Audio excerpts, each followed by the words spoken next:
12:45 இலங்கை ஒலிபரப்பு கூட்டுத்தாபனம். செய்திகள். செய்தியாசிரியர் ஃபசான் நவாஸ். வாசிப்பவர் அனுஷா மொராயஸ். முதலில் தலைப்புச் செய்திகள். நாட்டில் மீண்டும் போராட்டங்கள் இடம்பெறுவதற்கான வாய்ப்புகள் இல்லை என்று ஜனாதிபதி வலியுறுத்தியுள்ளார். ஐடிசி ரத்னதீப ஹோட்டல் திறந்து வைக்கப்பட்டுள்ளது. அனுராதபுரம் வடக்கு நீர் விநியோக திட்டத்தை மீண்டும் ஆரம்பிக்க ஜேகா நிறுவனம் இணக்கம். பாதுகாப்பு உறவுகளை வலுப்படுத்த இலங்கையும் ரஷ்யாவும் தீர்மானம். இலங்கையின் முதலாவது ஸ்ட்ராபெரி கிராமம் நுவரேலியாவில் அமைக்கப்பட உள்ளது. காசாவில் கண்டுபிடிக்கப்பட்ட புதைக்குழிகள் பற்றிய சுயாதீன விசாரணை அவசியம் என ஐக்கிய நாடுகள் சபை வலியுறுத்தியுள்ளது. இனி விரிவான செய்திகள். மீண்டும் ஒரு போராட்டம் ஏற்படாத வகையிலான பொருளாதாரம் நாட்டில் ஏற்படுத்தப்படும் என்று ஜனாதிபதி ரணில் விக்ரமசிங்க தெரிவித்துள்ளார். இலங்கையின் பொருளாதாரம் வலுவடைந்து வருவதாகவும் இதனால் மீண்டும் இவ்வாறானதொரு போராட்டம் ஏற்படுவதற்கான வாய்ப்பு இல்லை என்றும் ஜனாதிபதி கூறினார். கொழும்பு ஐடிசி ரத்னதீப ஹோட்டலை திறந்து வைக்கும் நிகழ்வில் அவர் உரையாற்றினார். இந்த ஹோட்டல் அமைக்கப்பட்டுள்ள இடத்தில் கடந்த 2 வருடங்களுக்கு முன்னர் மக்களின் ஆர்ப்பாட்டம் இடம்பெற்றதாகவும் ஜனாதிபதி சுட்டிக்காட்டினார். பொருளாதாரம் சீரடைந்ததைத் தொடர்ந்து நாட்டில் காணப்பட்ட உணவுப் பொருட்களுக்கான வரிசைகளும் ஆர்ப்பாட்டங்களும் முடிவுக்கு வந்துள்ளன. அரசாங்கம் ஏற்றுமதியை ஊக்குவிக்க நடவடிக்கை எடுத்துள்ளது. புதிய பொருளாதாரத்துக்கான அடித்தளங்கள் இவ்வாறான ஹோட்டல்களின் மூலம் ஏற்படுத்தப்படுவதாகவும் ஜனாதிபதி ரணில் விக்ரமசிங்க மேலும் தெரிவித்தார். கொழும்பு நகரை சுற்றுலா நகரமாகவும் சுற்றுலாத்துறையின் கேந்திர மையமாகவும் மாற்றியமைக்க இவ்வாறான ஹோட்டல்கள் மகத்தான பங்களிப்புகளை வழங்குவதாகவும் ஜனாதிபதி கூறினார்.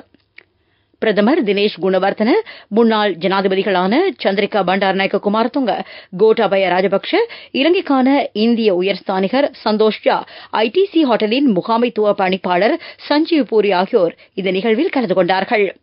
இன்று திறந்து வைக்கப்பட்ட ஐடிசி ரத்னதீப சொகுசு ஹோட்டல் 48 மாடிகளை கொண்டதாகும். இந்த ஹோட்டல் கொழும்பு கோல்ஃபேஸ் கிரீன் வளாகத்தில் அமைக்கப்பட்டுள்ளது. இலங்கையின் சொகுசு ஹோட்டல் கட்டமைப்பில் இணைந்து கொள்ளும் முக்கிய ஹோட்டல் குழுமமாக ஐடிசி ஹோட்டல் கருதப்படுகிறது. 352 அறைகளை உள்ளடக்கும் வகையில் உரிய ஹோட்டல் அமைக்கப்பட்டுள்ளமை சிறப்பம்சமாகும். இந்தியாவை தலைமையகமாக கொண்ட ஐடிசி ஹோட்டல் குழுமத்தின் கீழ் இது இயங்குகிறது. இலங்கையில் அண்மை காலத்தில் மேற்கொள்ளப்பட்ட மிக முக்கியமான வெளிநாட்டு முதலீட்டு திட்டமாக இது கருதப்படுகின்றமை குறிப்பிடத்தக்கது. அனுராதபுரம் வடக்கு நீர் விநியோக திட்டத்தின் 2ஆம் கட்டத்தை ஆரம்பிக்க ஜப்பானின் ஜேகா நிறுவனம் இணக்கம் தெரிவித்துள்ளது. இடைநடுவில் கைவிடப்பட்ட இந்த திட்டத்தை மீண்டும் ஆரம்பிப்பதற்கான நிதி வசதிகளை வழங்குவதற்கான கால சட்டகத்தை நீடிப்பதற்கும் ஜேகா நிறுவனம் அனுமதி வழங்கியுள்ளது. ராஜாங்க அமைச்சர் ஷெகான் சேமசிங்கவுக்கும் ஜேகா நிறுவனத்தின் பிரதிநிதிகளுக்கும் இடையில் இடம்பெற்ற பேச்சுவார்த்தையின் போது இந்த இணக்கப்பாடு எடுக்கப்பட்டுள்ளது. இது தொடர்பான பேச்சுவார்த்தை நிதி அமைச்சில் இடம்பெற்றது. 2016ஆம் ஆண்டில் ஆரம்பிக்கப்பட்ட இந்த வேலை திட்டத்தை இவ்வாண்டில் பூர்த்தி செய்ய திட்டமிடப்பட்டுள்ளது. இதற்காக 19,409 மில்லியன் ரூபாய் செலவாகும் என்று மதிப்பீடு செய்யப்பட்டிருந்தது.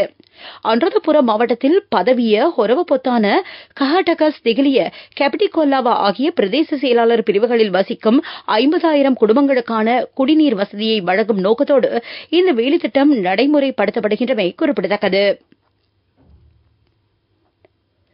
ரஷ்யாவுடனான பாதுகாப்பு ஒத்துழைப்புகளை வலுப்படுத்துவது பற்றி கவனம் செலுத்தப்பட்டுள்ளது.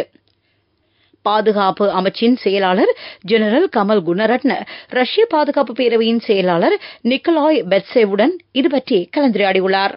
ரஷ்யாவின் சென்ட் பீட்டர்ஸ்பர்க் நகரில் இந்த சந்திப்பு இடம்பெற்றது. இணையவழி பாதுகாப்பு, பயங்கரவாதத்தை ஒடுக்குதல் உட்பட பல விடயங்கள் பற்றி இதன்போது ஆராயப்பட்டுள்ளது.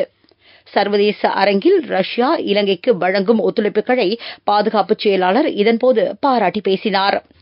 பாதுகாப்புத்துறை பற்றிய பொறுப்பு கூறும் உயர்நிலை அதிகாரிகளின் 12வது மாநாட்டுக்கு அமைய சென்ட் பீட்டர்ஸ்பர்க் நகரில் ஒழுங்கு செய்யப்பட்டுள்ள இந்த கலந்துரையாடல் இன்று முடிவடைகிறது. உலக மக்கள் எதிர்கொள்ளும் பாதுகாப்பு ரீதியான சவால்களுக்கு தீர்வு காணும் நோக்கில் பல்வேறு விடயங்கள் இதன்போது ஆராயப்பட்டுள்ளன. நீங்கள் கேட்டுக்கொண்டிருப்பது இலங்கை ஒலிபரப்பு கூட்டுத்தாபனத்தின் செய்திகள்.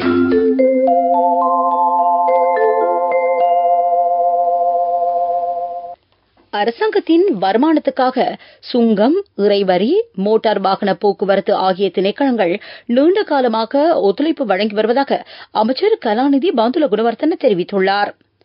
அரச வருமானம் பற்றி நாட்டில் நெருக்கடியான நிலை காணப்படுகிறது. எவர் ஜனாதிபதியாக பணியாற்றினாலும் அன்றாட செலவுகளை முன்னெடுப்பதற்கான போதிய அளவிலான வருமானங்கள் காணப்பட வேண்டும் என்றும் அவர் வலியுறுத்தினார். சுதந்திரத்தின் பின்னர் இவ்வாறானதொரு சந்தர்ப்பம் கிடைக்கவில்லை. உரிய திணைக்களங்களை டிஜிட்டல் மயப்படுத்துவது அவசியம் என்றும் அமைச்சர் பாராளுமன்றத்தில் இன்று தெரிவித்தார். கலால் வரியை குறைக்குமாறு பல்வேறு தரப்புகளும் கோரி வருவதாக விவாதத்தில் கலந்து கொண்ட ராஜாங்க அமைச்சர் ரஞ்சித் சியம்பலப்பட்டிய தெரிவித்தார். வரிக் கொள்கையின் போது ஏனைய வரிகளை விட கலால் வரியை குறைக்க முடியாது என்றும் அவர் கூறினார். மோட்டார் வாகன சட்டத்தின் கீழான கட்டளை சட்டத்தின் கீழான அறிவித்தல் என்பன இன்று பாராளுமன்றத்தில் விவாதிக்கப்பட்டன. இதேவேளை உத்தேச மின்வலு சட்டமூலத்தை அமைச்சர் காஞ்சன விஜயசேகர பாராளுமன்றத்தில் இன்று சமர்ப்பித்தார். வலுசக்தி துறையில் பல்வேறு மறுசீரமைப்புகளை மேற்கொள்வது பற்றி இதில் முன்மொழியப்பட்டுள்ளது. இந்த சட்டமூலத்தை உயர்நீதிமன்றத்தில் சவாலுக்கு உட்படுத்த பொதுமக்களுக்கு 2 வார கால அவகாசம் வழங்கப்படுகின்றமை குறிப்பிடத்தக்கது. வடக்கு ரயில் பாதையின் அபிவிருத்தி பணிகளை உரிய நேரத்தில் பூர்த்தி செய்ய எதிர்பார்த்துள்ளதாக அமைச்சர் கலாநிதி பந்துல குணவர்த்தன தெரிவித்துள்ளார். போசோன் போயா தினத்துக்கு முன்னர் இந்த பணியை பூர்த்தி செய்வதற்காக மேற்கொள்ளப்பட்ட நடவடிக்கைகள் தாமதமடையலாம் என்றும் அவர் கூறினார். யானைகளுக்கான நுழைவாயில்களை நிர்மாணிப்பதற்கு நீண்ட காலம் எடுக்கின்றமை இதற்கான காரணமாகும். இந்திய அரசாங்கம் இந்த அபிவிருத்தி திட்டத்துக்கென 3000 கோடி ரூபாவை வழங்குகிறது.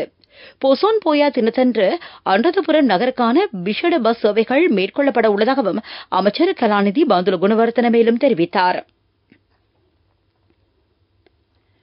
மதுபான உற்பத்தியாளர்களிடமிருந்து 2023ஆம் ஆண்டுக்காக கிடைக்க வேண்டிய நிலுவைத் தொகையை ஜூலை மாதம் 30ஆம் தேதிக்கு முன்னர் ஈட்டிக் கொள்ளுமாறு பாராளுமன்றத்தில் முறைமை மற்றும் ஒழுங்குகள் பற்றிய குழு கலால் திணைக்களத்துக்கு உத்தரவிட்டுள்ளது.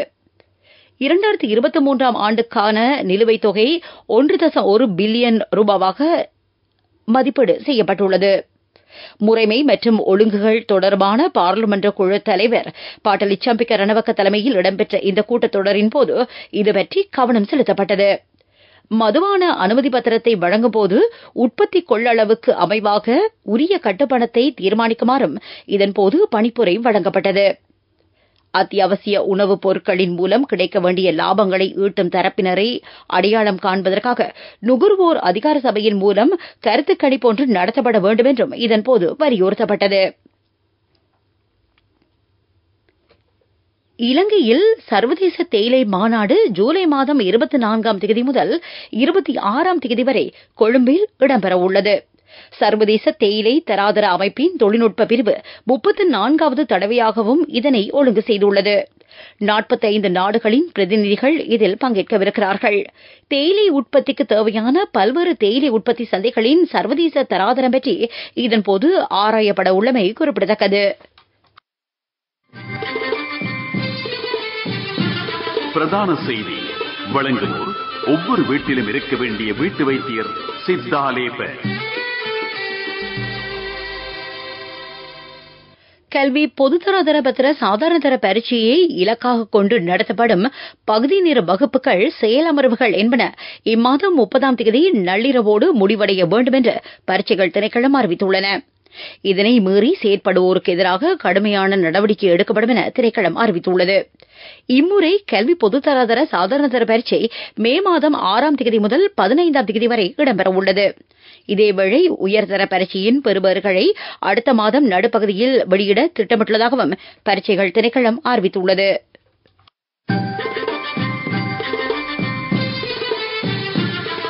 பிரதான செய்தி வழங்கியோர் ஒவ்வொரு வீட்டிலும் இருக்க வேண்டிய வீட்டு வைத்தியர் சித்தாலேப. உங்கள் கவனத்திற்கு நாட்டில் இந்த வருடத்தில் இதுவரை 9 மலேரியா நோயாளிகள் அடையாளம் காணப்பட்டுள்ளதாக சுகாதார அமைச்சு அறிவித்துள்ளது. ஆப்பிரிக்க நாடுகளுக்கு வர்த்தகத்துக்காக சென்று திரும்பியவர்களின் ஊடாக இந்த நோய் பரவல் ஏற்பட்டுள்ளதாக சுகாதார அமைச்சின் மலேரியா ஒழிப்பு வேலைத்திட்டத்தின் சமூக வைத்திய நிபுணர் புப்புது சூலசிரி தெரிவித்துள்ளார். உலக மலேரியா தினம் இன்று அனுஷ்டிக்கப்படும் வேளையில் இந்த அறிவிப்பு வெளியாகிறது. இலங்கையை மலேரியா அற்ற நாடாக உலக சுகாதார ஸ்தாபனம் 2016ஆம் ஆண்டில் பிரகடனம் செய்திருந்தமை குறிப்பிடத்தக்கது. உலகச் செய்திகள்.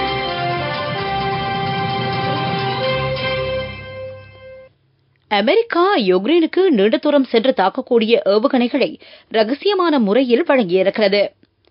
அமெரிக்காவின் யுக்ரைனுக்கான 300 மில்லியன் அமெரிக்க டாலர்கள் பெறுமதியான ராணுவ உதவியின் ஒரு கட்டமாக இந்த பாலிஸ்டிக் ஏவுகணைகள் வழங்கப்பட்டிருப்பதாக பிபிசி உலக சேவை செய்தி வெளியிட்டுள்ளது. அமெரிக்க ஜனாதிபதி ஜோ பைடன் இந்த உதவித்தொகையை வழங்குவதற்கு கடந்த மார்ச் மாதம் அங்கீகாரம் அளித்திருந்தாலும் உரிய ஆயுதங்கள் இம்மாத முற்பகுதியில் யுக்ரைனை சென்றடைந்திருக்கின்றன. கிரிமியா பிரதேசத்தில் உள்ள ரஷ்யாவின் இலக்குகள் மீது தாக்குதல் நடத்துவதற்காக பாலிஸ்டிக் ஏவுகணைகள் பயன்படுத்தப்படுகின்றன. கடந்த மார்ச் மாதம் வழங்கப்பட்ட உதவிக்கு மேலதிகமாக யுக்ரைனுக்கு மேலும் 61 பில்லியன் அமெரிக்க டாலர்கள் பெறுமதியான ஆயுதங்களை வழங்க ஜனாதிபதி ஜோ பைடன் அனுமதி வழங்கியுள்ளமை குறிப்பிடத்தக்கது. காசாவில் உள்ள 2 வைத்தியசாலை வளாகங்களிலிருந்து கண்டுபிடிக்கப்பட்ட மனித உடல்கள் பற்றி சுயாதீன விசாரணையை ஆரம்பிக்குமாறு ஐக்கிய நாடுகள் சபை கோரிக்கை விடுத்துள்ளது. இந்த கோரிக்கைக்கு தான் ஆதரவு வழங்குவதாக ஐரோப்பிய ஒன்றியம் அறிவித்துள்ளது. காசாவில் அமைந்துள்ள அல் ஷிஃபா அல் நாசர் வைத்தியசாலை வளாகங்களில் கண்டுபிடிக்கப்பட்ட புதைகுழிகளிலிருந்து 300க்கும் அதிகமான சடலங்கள் மீட்கப்பட்டதைத் தொடர்ந்து இந்த அறிவிப்பு வெளியாகியிருக்கிறது. இந்த 2 வைத்தியசாலைகளையும் நீண்ட நாட்களாக இஸ்ரேல் ராணுவத்தினர் ஆக்கிரமித்திருந்தார்கள். அவர்கள் அங்கிருந்து வெளியேறியதைத் தொடர்ந்து புதைகுழிகள் கண்டுபிடிக்கப்பட்டதாக அல் ஜசீரா இணையதளம் செய்தி வெளியிட்டுள்ளது. ஆனால் இந்த தகவலை இஸ்ரேல் ராணுவம் முற்றாக நிராகரித்துள்ளமை குறிப்பிடத்தக்கது. ஆக கூடுதலான சிறுவர்கள் மதுபானம் அருந்தும் நாடுகளின் பட்டியலில் இங்கிலாந்து முதலிடத்துக்கு தெரிவு செய்யப்பட்டுள்ளது. உலக சுகாதார ஸ்தாபனமும் கிளாஸ்கோ பல்கலைக்கழகமும் இணைந்து மேற்கொண்ட ஆய்விலிருந்து இந்த விடயம் தெரியவந்துள்ளது. இங்கிலாந்தில் வசிக்கும் 11 வயதுக்கு உட்பட்ட 3 சிறுவர்களில் ஒருவர் மதுபானத்துக்கு பழக்கப்பட்டிருப்பதாகவும் இந்த ஆய்வில் குறிப்பிடப்பட்டுள்ளது. 13 வயதுக்கு உட்பட்ட அரைவாசி சிறுவர்கள் இங்கிலாந்தில் மதுபானம் அருந்துவதாக ஆய்வில் சுட்டிக்காட்டப்பட்டுள்ளது. இங்கிலாந்து, வேல்ஸ், ஸ்காட்லாந்து ஆகிய நாடுகளில் 15 வயதுக்குட்பட்ட பெண் பிள்ளைகள் ஆண்களை விட ஆக கூடுதலான மதுபானம் அருந்துவதாகவும் உலக சுகாதார ஸ்தாபனம் கவலை வெளியிட்டுள்ளது. பிள்ளைகளின் மூளையை மோசமாக பாதிக்கக்கூடிய மதுபானம் தற்சமயம் சாதாரண விடயமாக மாறியுள்ளதாக இந்த அறிக்கையில் குறிப்பிடப்பட்டுள்ளது. இங்கிலாந்தை தொடர்ந்து மோல்டோவா, ஆர்மேனியா, ஹங்கேரி, பல்கேரியா போன்ற நாடுகள் ஆக கூடுதலான சிறுவர்கள் மதுபானம் அருந்தும் நாடுகளாக அடையாளம் காணப்பட்டுள்ளமை குறிப்பிடத்தக்கது. அபிவிருத்தி செய்திகள்.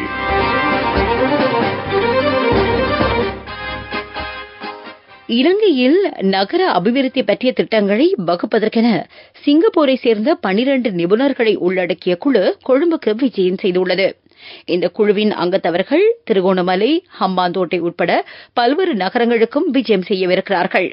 நகர திட்டமிடல் பற்றிய அறிக்கையை எதிர்வரும் 6 மாதங்களுக்குள் கையளிக்க இந்த குழுவினர் திட்டமிட்டுள்ளதாக நகர அபிவிருத்தி அதிகார சபையின் பணிப்பாளர் நாயகம் பிரசாத் ரணவீர தெரிவித்தார். விளையாட்டுச் செய்திகள். மகளிருக்கான T20 உலகக்கிண்ண கிரிக்கெட் சுற்றுத் தொடருக்கான தகுதிகாண் போட்டிகளில் மிகச் சிறந்த முறையில் விளையாடவிருப்பதாக இலங்கை மகளிர் கிரிக்கெட் அணியின் தலைவி சமரி அதபத்து தெரிவித்துள்ளார். தாய்லாந்து மகளிர் அணிக்கு எதிரான முதலாவது தகுதிகாண் போட்டி இன்று மாலை 4:30 துபாயில் இடம்பெறவிருக்கும் நிலையில் அவரது இந்த கருத்து வெளியாகியுள்ளது. மகளிருக்கான உலகக்கிண்ண T20 20 சுற்றுத் தொடரின் அரையிறுதிப் போட்டிகளுக்கு தகுதி காண்பது தமது இலக்காகும் என்றும் அவர் கூறினார். சமரி அதபத்து தலைமையிலான இலங்கை மகளிர் கிரிக்கெட் அணி நெதர்லாந்து, வனாட்டு ஆகிய அணிகளுக்கு எதிரான போட்டியில் வெற்றி பெற்றமை குறிப்பிடத்தக்கது. துடிப்பான யூத்திற்கு லைஃபில் சேஞ்சுக்கு சரியாக செட் ஆகும். கண்கள் மூடி கண்ட கனவுகள் நிறைவேற யூத்திற்கு செட் ஆகும் ஃப்ரெண்ட்ஷிப் இதுதானே. NSBI இத்துரு மித்துரு அக்கவுண்ட் ட்ரீம் நிறைவேற சரியான பிளான். வர்த்தக செய்தி அனுசரணை. தேசிய சேமிப்பு வங்கி உங்கள் பணத்திற்கு பாதுகாப்பான இடம். இலங்கையில் முதல் தடவையாக ஸ்ட்ராபெரி பயிர்ச்செய்கை மாதிரி கிராமம் ஒன்று அமைக்கப்பட உள்ளது. கமநல சேவைகள் திணைக்களம் இந்த வேலை திட்டத்தை நடைமுறைப்படுத்துகிறது. நுவரேலியா பிரதேசத்தில் நாட்டில் முதலாவது ஸ்ட்ராபெரி மாதிரி கிராமம் ஸ்தாபிக்கப்படவிருக்கிறது. இதற்கென முதற்கட்டமாக 40 விவசாயிகள் தெரிவு செய்யப்பட உள்ளார்கள். ஏற்றுமதியை இலக்காக கொண்ட இந்த ஸ்ட்ராபெரி கிராமத்துக்கென 3 கோடி ரூபாவுக்கும் அதிகமான நிதி ஒதுக்கப்பட்டுள்ளமை சிறப்பம்சமாகும். வர்த்தக செய்தி அனுசரணை.